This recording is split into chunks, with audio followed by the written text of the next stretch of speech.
Hi అండి, అందరికీ నమస్కారము. నేను మీ వాణిశ్రీని. ఈరోజు స్టోరీ వచ్చేసి భార్యాభర్తల గురించి అండి.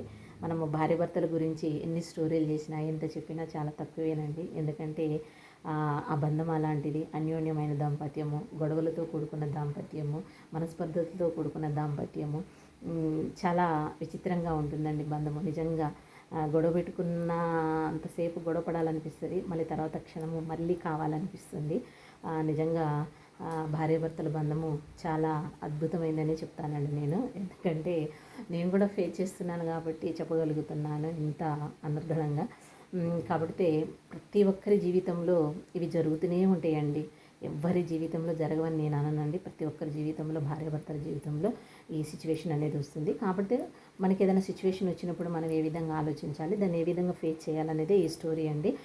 వేరే ఉద్దేశం అయితే ఏం లేదు. ప్రతి ఒక్కరు కూడా కొంచెం ఆలోచిస్తారనే ఉద్దేశంతో ఈ స్టోరీ చెప్తున్నానండి. మనం స్టోరీలోకి వెళ్ళిపోదాం. ఇక్కడ భార్యాభర్తలు ఇద్దరు కొన్ని రోజులు అన్యోన్యంగా కాపురంని కొనసాగించారు. కొన్ని రోజులు ఇక పని ఒత్తిడి, ఆ భర్త ఆఫీస్ పని ఒత్తిడి, ఇంట్లో పని ఒత్తిడి వల్ల ఏదో ఒక చిన్న చిన్న గొడవలు అనేవి స్టార్ట్ అవుతున్నాయి. ఒకరోజు భార్యాభర్తలు ఇద్దరు కొంచెం గొడవ పెట్టుకున్నారు. గొడవ పెట్టుకొని ఆ భర్త బాగా గట్టి కలిసి ఆఫీస్కి వెళ్ళిపోతాడు. ఇక వెంటనే భార్య ఇంట్లోకి వెళ్ళి ఫోన్ చేసి వాళ్ళ అమ్మతోటి మాట్లాడుతుంది. వాళ్ళ అమ్మతోటి ఏమని మాట్లాడుతుందంటే, నేను ఇక్కడ ఉండను, నాకు మా ఆయనకి పెద్ద గొడవ అయిపోయింది, నేను మీ ఇంటికి వచ్చేస్తాను, నేను ఇక్కడ ఉండను అని వాళ్ళ అమ్మతో చెప్తుంది. అప్పుడు వాళ్ళమ్మ, నువ్వు ఆల్రెడీ మీ అక్క ఇంట్లోకి వచ్చి కూర్చుంది, ఇంట్లో మీ బావతోటి గొడవ పెట్టుకొని ఇంటికి వచ్చి కూర్చుంది, ఇప్పుడు నువ్వు కూడా వస్తే నీ భారం మేము మోయలేము, ఆల్రెడీ మీ బావ విడాకులు ఇస్తానని కోర్టుకి ఎక్కాడు, విడాకుల పత్రాన్ని కూడా పంపించాడు, ఇప్పుడు తన ఇంట్లోనే ఉంటుంది, మళ్ళీ నువ్వు వస్తే నువ్వు మాకు భారం అయిపోతావు, నువ్వేం చేస్తావో నాకు తెలియదు, నువ్వు తెలివిగా నీ సంసారాన్ని మార్చుకుంటావో తెలియదు, నువ్వు ఎక్కడ బాధపడి ఏడుస్తావో నాకు తెలియదు, కానీ ఇంటికి మాత్రం నువ్వు రావద్దు అని తల్లి చెబుతుందండి.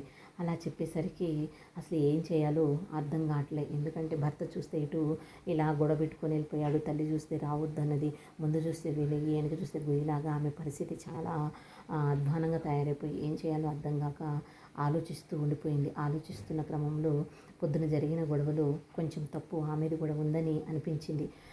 ఏదో ఒకటి చేసి నా సంసారాన్ని నేను నిలబెట్టుకోవాలి అనే ఆలోచనతోటి ఆమె తను గొడవపడ్డ సిచ్యువేషన్ని గుర్తు చేసుకొని అందులో తన తప్పు ఉందని తెలుసుకొని ఎట్లయినా సాయంత్రము భర్త వచ్చాక క్షమాపణ చెప్పాలని అనుకుందండి. క్షమాపణ చెప్పాలని అనుకొని ఇక వంటగదిలోకి వెళ్ళి భర్తకి ఇష్టమైన వాటినన్నిటినీ చేసిందండి. భర్తకి ఇష్టమైన పాయసము, మంచి మంచి వంటలు, మంచి కూర చేసి భర్త కోసం ఎదురు చూస్తూ ఉండేది.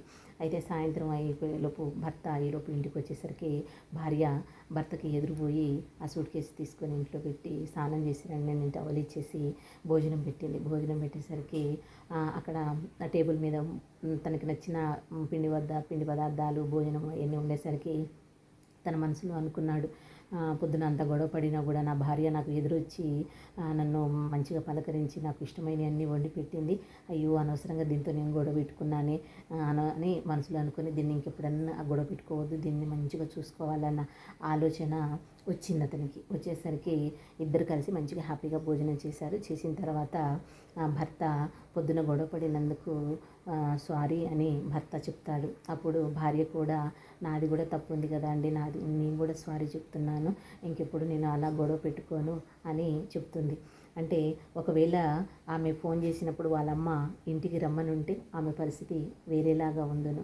ఇంటికి వెళ్ళిపోయి ఆ కోపం ఇంకా ఎక్కువయ్యి ఆ కోపం విడాకుల వరకు కూడా దారితీసే అవకాశాలు ఉన్నది. అదే ఒక క్షణము ఆలోచించి ఆ క్షమించు అనే ఒక పదాన్ని వాడి ఇద్దరు కూడా దగ్గరయ్యారు. చూడండి, ఇదేనండి దాంపత్యం అంటే.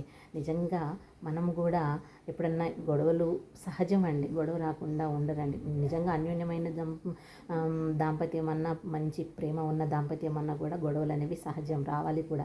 అవి వస్తేనే మనము బలంగా తయారవుతాము. కాబట్టి ప్రతి ఒక్క చిన్న విషయాన్ని మనం భూతద్దంలో పెట్టకుండా, తల్లిదండ్రులకి చెప్పకుండా, నలుగురికి పెట్టకుండా మనమే పరిష్కరించుకొని మన చేతిలోనే ఒకే ఒక పదము స్వారీ అన్న పదంతో మనం మళ్ళీ దగ్గర అవ్వచ్చండి. కాబట్టి కొంతమందికి స్వారీ చెప్పడానికి ఈగో అనేది చాలా అడ్డొస్తుందండి. కానీ ఎప్పుడు కూడా ఆ ఈగోని పక్కన పెట్టి గొడవ పెట్టిన వెంటనే మళ్ళీ ఎమ్మటే కలిసిపోవడానికి ప్రయత్నించండి. ప్రతి ఒక్కరు కూడా అన్యోన్యంగా సుఖంగా సంతోషంగా ఉండాలని కోరుకుంటున్నాను.